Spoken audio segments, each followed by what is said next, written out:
What if I told you that financial success has less to do with intelligence and more to do with behavior?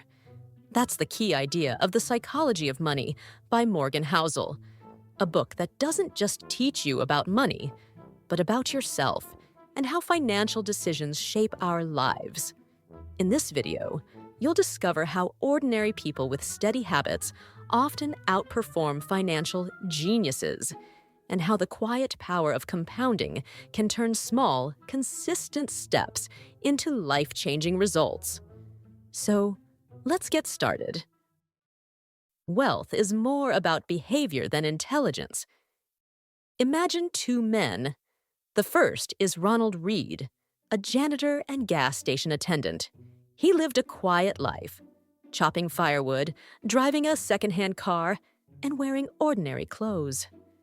No one thought much of him, yet when he died at 92, the world was stunned.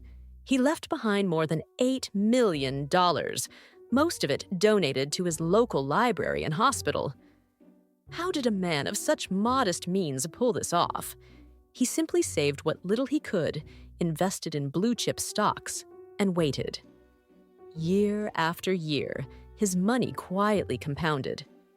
Now picture Richard Fosconi, a Harvard-educated Wall Street executive. He had everything: pedigree, connections, wealth. He lived in mansions, hosted parties, and borrowed millions to maintain a lavish lifestyle. But when the 2008 financial crisis hit, his empire collapsed. By 2014, his mansion was sold in foreclosure, and he was bankrupt.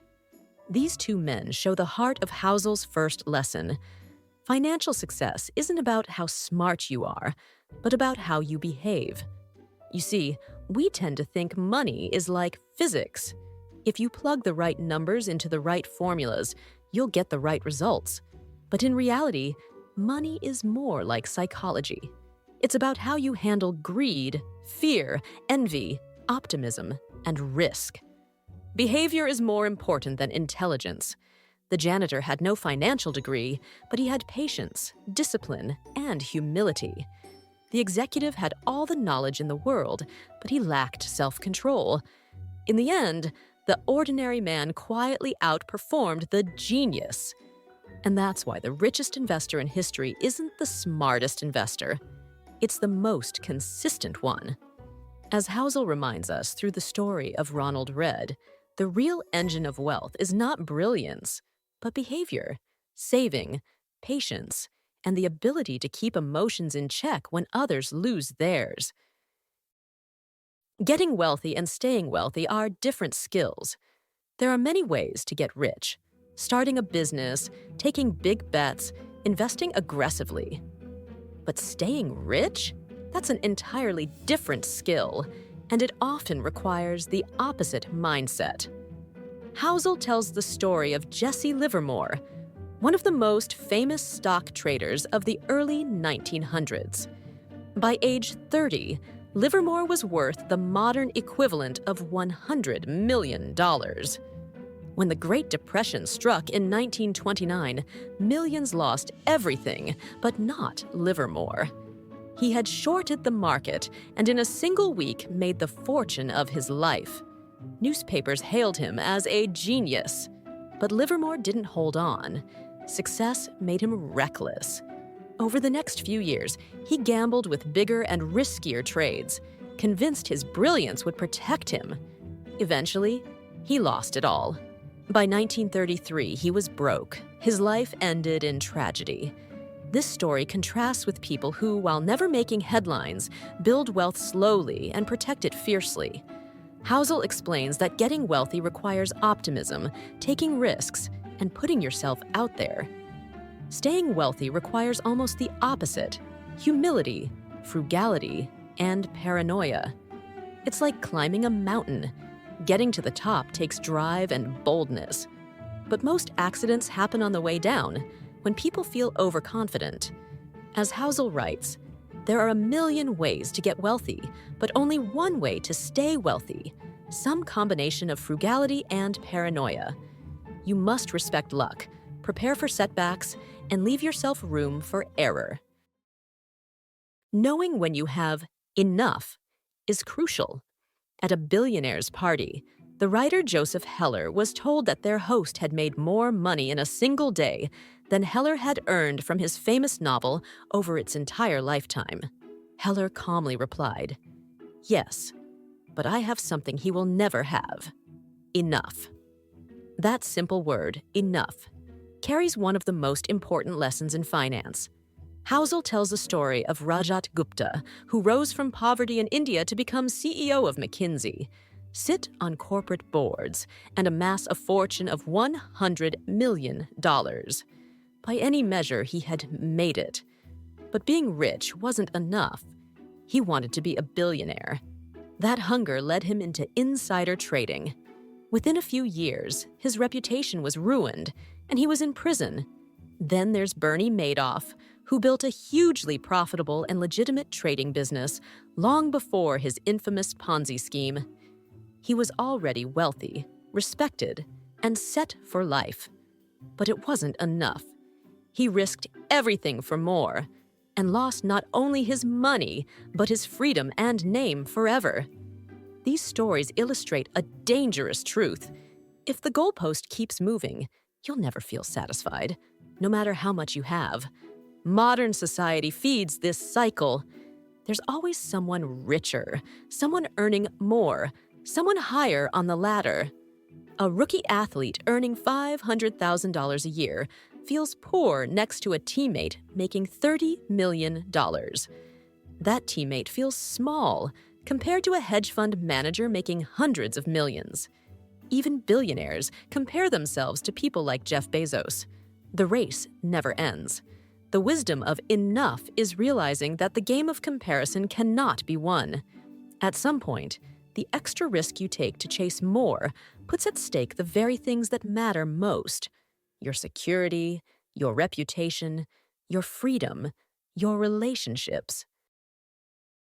Compounding is the most powerful force in finance.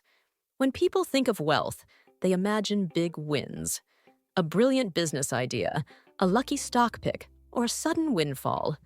Housel reminds us that the true engine of wealth is something far less dramatic: time and compounding. To explain, he turns to the story of Warren Buffett. Everyone knows Buffett is one of the greatest investors in history. But here's what often gets overlooked. Most of his fortune didn't come from extraordinary investment strategies. It came from starting early and never stopping. By age 30, Buffett was worth about $1 million. Impressive, but not unimaginable. By his mid-60s, his net worth had crossed $3 billion. Over 90% of Buffett's wealth was earned after his 60th birthday. Why? Because compounding needs time to reveal its power. Housel puts it in perspective. If Buffett had started investing later in life, say at age 30 instead of age 10, and retired at 60 instead of continuing into his 90s, he wouldn't be worth tens of billions today. He'd have ended up with a respectable fortune, yes, but nowhere near the legend we know. His secret isn't just skill, it's consistency across more than 8 decades. Wealth is not about finding the highest returns. In fact, chasing those usually leads to disaster. It's about earning good returns consistently for the longest time possible. Those who stick around, even with average gains, end up far ahead of those who chase big wins and lose it all. As Housel jokes, the most powerful financial book could be just 1 page long with a simple title, "Shut Up and Wait." Freedom is the ultimate dividend of money. When most people think of wealth, they picture luxury: mansions, sports cars, designer clothes. But Housel argues that the greatest reward money can give isn't status or stuff. It's freedom, the ability to control your time and make choices on your own terms. He tells the story of the man-in-the-car paradox. Imagine someone driving an expensive sports car down the street. Passers-by look at the car in admiration, but rarely do they admire the driver. Instead of thinking, "That person must be amazing," Most people think, if I had that car, people would admire me. Ironically, the very thing people chase for recognition often gives them none. True wealth isn't about how others see you. It's about how much control you have over your own life. The ability to wake up and decide what you want to do with your day is the highest form of financial success. Money buys independence. A big paycheck is great, but if it comes with a miserable boss and 80-hour weeks, how free are you really? A modest income paired with savings and flexibility might actually buy more happiness. That's why Housel insists that money's greatest intrinsic value is the ability to give you time. Time with your family, time to rest, time to choose work you love instead of work you're trapped in. The irony is that many people spend years chasing more money, only to sacrifice the very freedom it's supposed to buy. They trade time, relationships, and health for the promise of wealth, never stopping to ask what they really want from money in the first place. Housel's answer is simple. Use money to buy independence.